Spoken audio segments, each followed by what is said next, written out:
To fully experience a Kundalini rising, one must move out of its way. One must become absolutely irrelevant, redundant. The self must surrender so that the supra self can make itself known to you. To fully do justice to your Kundalini awakening, you're going to have to get out of your system any concepts you've had about Kundalini awakeners and what Kundalini awakening ought to look like, what it brings with it.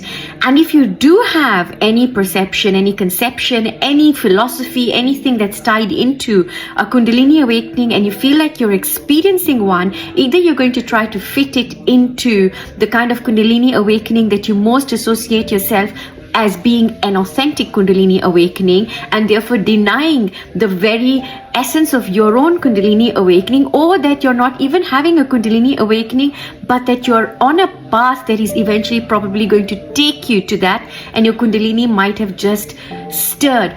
Folks, Kundalini awakening requires an abdication of self.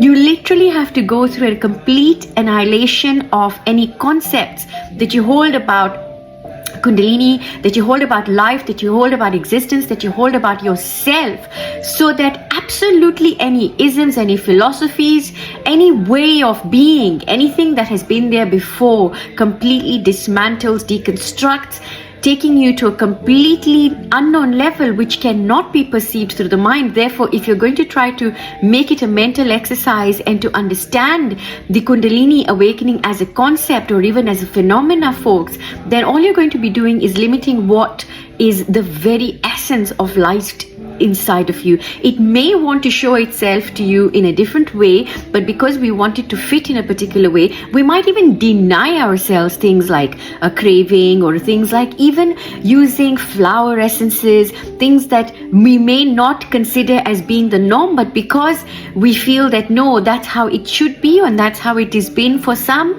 or literature that you might read, you will then not be following the call of your body, but instead you're following this need to follow something or the need to for you to fit into something, whereas a Kundalini awakening is taking you back before everything, before the concept. And a Kundalini awakening, folks, is beyond any understanding that can take place through cognition. It is beyond the self, it is beyond the mind. So no matter how many words I use to try to describe it, it probably won't do it any justice, which is why you'll find that those who have genuinely gone through a Kundalini awakening, their rendition might feel very abstract to so many. You may not be able to go through the entire book or the entire whatever it is that you're accessing by way of a tool to gain a deeper understanding of Kundalini. You are the source of it all. You are your own tool. Indulge in that. Get to know yourself, removing any layers that are absolutely unnecessary, because it is all about getting bare, completely bearing it so that you can actually withstand the energy that creates it all.